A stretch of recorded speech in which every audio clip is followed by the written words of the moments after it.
Olá, gente. Boa tarde para vocês. Que a paz do Senhor esteja convosco. Estou de volta aqui com um vídeo maravilhoso falando sobre portas espiritual, gente. Isso mesmo. Muito interessante de uma pastora aí, a pastora Teresa. Vamos lá assistir, mas não esqueça, se inscreva no canal, dê um joinha, comente aqui embaixo e compartilhe, viu? Muitas pessoas vão precisar. Então vamos lá. A gente começou no início do podcast brincando, né, com o negócio de filme de terror e não sei o quê. Quais são as coisas mais simples que as pessoas acham que são comuns, mas na verdade são portas espirituais para o inimigo entrar? Um filme de terror, por exemplo. Seria isso? Eu vou usar uma expressão que pode parecer chula, mas não é. É para assustar. Eu falo que o demônio entra pelos buracos. Pelos olhos, pelos ouvidos, pela boca, pela parte sexual. O teu contato com coisas de trevas contamina você. Você não está imune a uma ação do mundo espiritual se você abriu portas. Entendeu? Então, procure ver o que é bom para a sua alma, procure ver o que é bom para o seu espírito, edifica a sua vida. Eu me lembro que uma vez eu fui a uma igreja no norte do país para ministrar e o pastor estava preocupado, porque a líder da intercessão só escutavam as músicas que não eram boas, que tinham mensagens que eram espirituais malignas. E ele falava para ela, não escuta isso, escuta louvor, escuta coisas que edificam. E ela não ouvia, e aí eu fui ministrar e falou, pastora, fala com ela, fala com ela. Quem sabe ela escuta a senhora, é outra mulher. Eu falei, pastor, o senhor disse que já falou tanto, por que ela vai escutar eu, que nem sou pastora dela? Não, mas a senhora tem um jeitinho, combinado. Marcou um agendamento no gabinete. Quando eu cheguei na igreja, que eu entrei no gabinete, ela estava sentadinha. Ela olhou para mim, ela falou, já sei. Meu pastor pediu para a senhora me influenciar e me convencer que eu não devo escutar o que eu escuto. Falei, não, querida, eu não vou fazer isso. Eu vou só te dar um desafio. Você vai escutar uma semana só louvor. E aí você vai fazer uma oração no fim da semana. Você vai dizer, Deus, o espírito que influencia a produção dessa música, o senhor pode tocar em mim com ele e deixar ele agir na minha vida nessa semana inteirinha que vai começar hoje. Terceira semana você vai escutar só essas coisas que você escuta e que o seu pastor está dizendo que não são boas. Aí você vai fazer a mesma oração. Deus, que os espíritos que influenciam isso que eu escuto e que o meu pastor condena, possa agir livremente na minha vida nessa semana que começa hoje. Você entendeu, querida? Primeira semana louvor, segunda semana quem inspirou o louvor, o espírito ou o mundo espiritual que está produzindo louvor vem agir. Terceira semana só coisa que desagrada o coração de Deus. Quarta semana tudo que desagrada o coração de Deus pode agir. Ela falou, a senhora acha que eu sou louca? Eu falei, não, você é safada, você sabe que você está errada. Você sabe o que você está procurando. Música, por exemplo, Tiago, eu não sou radical, eu sou uma mulher completamente sarada, mas eu sei que existem tambores que batem para chamar demônios. E quem já andou por lá sabe. Tem a batida certa, tem o tom certo. Não é inofensivo uma música. Então, tudo aquilo que entra no nosso espírito, entra na nossa mente, nos contamina, sim. Como tudo que entra no corpo contamina. O homem é um espírito, tem uma alma e está dentro de um corpo. E tem que tratar adequadamente as três partes. Eu apresentei aqui a minha médica, coisas físicas eu tenho que tratar fisicamente. E espirituais, espiritualmente. O que eu coloco dentro de mim? O que eu enfio no meu cálice, no meu corpo? Tudo isso é importante, não é? E a Bíblia diz que você tem que apresentar corpo, alma e espírito, ou espírito, alma e corpo íntegros. Diante de Deus, né? É uma obrigação nossa, é uma dádiva de Deus. Eu estou às vésperas de 80 anos, daqui 3 anos eu farei 80. Daqui 3 anos meu esposo fará 90. Por que você acha que a gente tem esse vigor físico de viajar num ano 186 mil quilômetros pregando a palavra? Porque a gente cuida do corpo. Porque a gente come bem, porque a gente se trata quando precisa. Do jeito que cuidamos do nosso corpo, temos que cuidar do espírito. O que eu vou dar para o meu corpo? Proteína, vitamina. O que eu vou dar para o meu espírito? Sujeira? Não. Eu vou ser seletiva em tudo na minha vida. Mas como a pessoa busca... porque falando assim, parece que é só uma questão de decisão assim e acabou. Mas as pessoas não têm força. Elas estão escutando a gente agora e falam assim, tá bom, mas como é que eu paro de ver o que eu vejo, de escutar o que eu escuto, de fazer o que eu faço? Onde é que eu vou encontrar essa força? É na oração? ela vai pedir a Deus. Deus vai se fazer presente. Deus é o maior interessado. Deus é o maior interessado. Cornélio estava lá na casa dele. E ele manda Pedro na casa de Cornélio. O eunuco ia para a Etiópia. Ele manda Filipe para a estrada que liga Jerusalém a Gaza para pregar para o eunuco. Ele é o maior interessado. Quando ele vê um coração sincero, se a pessoa quiser mesmo. Se alguém que está ouvindo agora fala, olha, Deus... Eu quero mesmo largar. Eu quero largar. E essa mulher está dizendo isso. Se isso é verdade, pode fazer chegar até mim alguém que vai me dar a mão para eu sair desse buraco que eu estou. Ele vai fazer, Tiago. Amém. Ele vai fazer. É nisso que a gente quer também. Eu tenho uma pergunta. Claro. Pastora, como que você diferencia o que é espiritual e o que é físico? A senhora mencionou agora há pouco que para coisas físicas você vai para a doutora. Mas, por exemplo, uma dor de cabeça, pode ser espiritual também ou isso não existe? Pode ser espiritual. Vamos pegar uma doença mais sintomática dessa geração. Depressão. Né? Ansiedade crônica. Depressão mal do século, o pessoal fala isso. Isso aí. Vamos lá, depressão pode ser do corpo, da alma e do espírito. Depressão do corpo é falta de alguns hormônios que causam bem-estar, que causam euforia no cérebro. Você tem o hormônio da tireoide, você tem o hormônio do ovário e você tem o hormônio do bom humor. Você tem aquilo que vai trazer para o seu cérebro um estado de estabilidade. E aí, se o hormônio cai, o hormônio da tireoide, você tem que tomar hormônio. O hormônio do ovário está baixo, você tem que fazer reposição hormonal. Mesma coisa, vai ter uma reposição hormonal médica, clínica. Aí a pessoa toma hormônio 1 ano, melhorou? Não. Então, não é físico. Porque é a mesma coisa que você falar... Exatamente assim que eu penso. Faz 1 semana que eu estou tomando remédio. Já tentei tudo de físico. Então. Faz um ano que eu estou tomando remédio para gripe, quando com gripe, não é gripe. Deve ser uma alergia.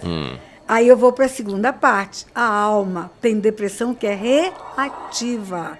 É uma reação de não conseguir voltar no lugar anterior, a resiliência, depois de um sofrimento. Você tem um limite para sofrer e voltar. Sofrer e voltar, sofrer e voltar. Enterra um filho, chora, chora, chora, mas se levanta.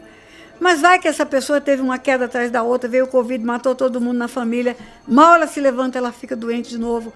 Depressão emocional. É reativa, é uma reação que eu não consigo vencer.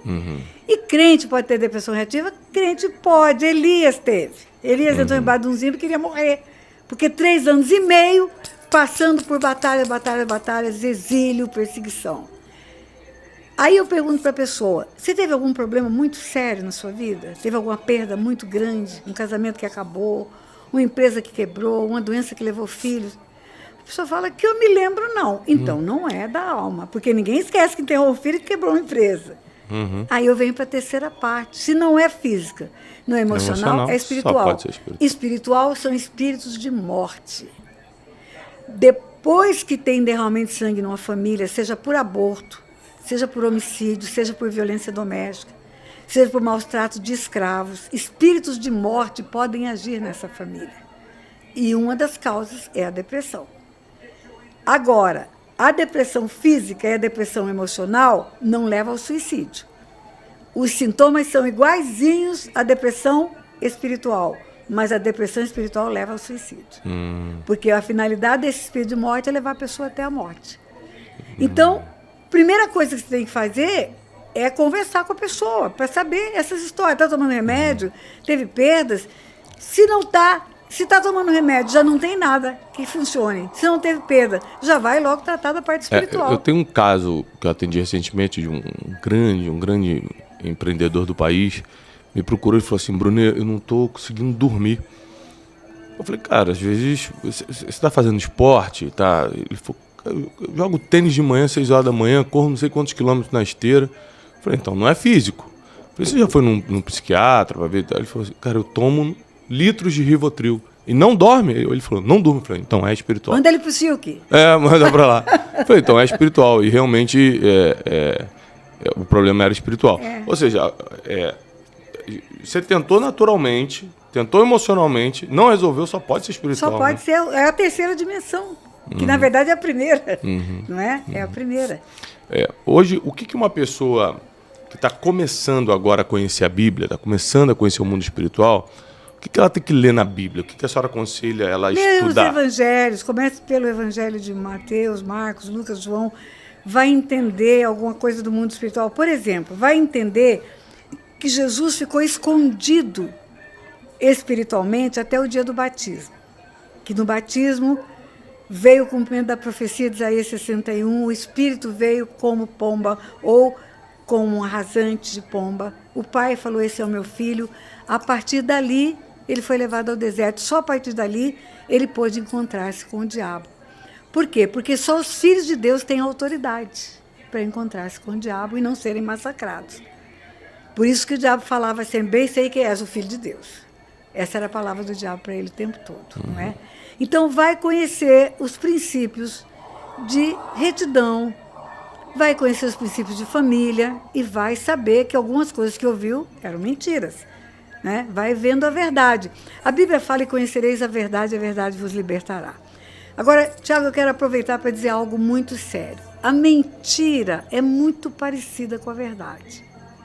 Ninguém vai fazer a introdução de uma nota falsa para você de R$500, porque não existe a nota verdadeira de R$500. Ela vai ser sempre muito parecida com a verdade. E como que eu vou saber o que é a verdade? É pela prática, pela experiência, por conhecer a palavra. Antes de eu fazer o concurso para juíza, eu fui do Banco Central do Brasil 12 anos. No Banco Central tem um meio circulante onde distribui a moeda. A moeda é fabricada na Casa da Moeda. E um dia, numa reunião, sentei do lado do líder, do chefe do departamento do meio circulante. Estava vendo uma profusão de notas falsas no país, uma falsificação novíssima que estava saindo, e eu falei, você deve ter muito trabalho, né? Porque acabou de ter um tipo de falsificação, aí vem outra, daqui a pouco vem outra, em pessoas já tinta, é a laser, é digital, cada hora é uma coisa. Ele falou, não, doutora, eu não estudo a falsa, eu só sei tudo sobre a verdadeira. Quando eu pego na falsa, eu sei que ela não é a verdadeira. Ela não tem Não importa a tecnologia. Não importa, ela não tem os sinais da verdade. Sabe por quê, Tiago? Porque quando o anjo foi expulso do céu, que era anjo de luz, e que tornou-se Satanás, ele foi expulso porque ele queria ser Deus. E ele continua querendo ser Deus. E ele inventa religiões, ele inventa seitas onde ele é o Deus. E você só vai saber identificar o falso do verdadeiro se conhecer a verdade. Isso é lindo demais. Então, só fica esse conselho, gente. Mateus, Marcos, Lucas e João, os 4 evangelhos, são a biografia de Jesus. Para você entender a vida, o ministério, o trabalho de Jesus, a motivação pelo qual ele veio ao mundo. Tá? Se debruce sobre esses livros. É de fácil compreensão, e uma coisa que a pastora Tânia fala, e eu reforço para vocês, principalmente quem é meu aluno no Café com Destino, tudo estude o português. Sabe por quê? Não é só para a gente entender a Bíblia, não. É porque tem palavras que você está lendo na Bíblia e não entende, aí você passa para o próximo versículo. Só porque não entendeu, ao invés de ir no dicionário. Hoje em dia não precisa nem abrir o dicionário Aurélio, tem Google, tem ChatGPT. Consulta o que é aquela palavra, em vez de ficar, já que eu não sei, vou para o próximo versículo. Porque às vezes você está perdendo uma revelação ali, uma instrução importante. Bem, gente, aqui termina o vídeo, né, e um alerta para nós, né, porque o mundo espiritual existe. E se a gente não vigiar, até com música, até com algo que a gente pronuncie, a gente pode estar abrindo portas espiritual, pessoal. Então, é um alerta para a gente ter o cuidado que a gente fala, o que a gente escuta, o que a gente canta. Então, aqui está o alerta, né, desta pastora, a pastora Teresa. Então, obrigado por assistir o vídeo, gente. E que Deus continue abençoando sempre a sua vida. E coisa boa é ter o conhecimento espiritual das coisas de Deus. Leia a Bíblia, ore, porque o inimigo existe, Deus existe, ele é grande, ele é forte para nos ajudar a se livrar do opressor de nossas almas. Então, até mais com o próximo vídeo.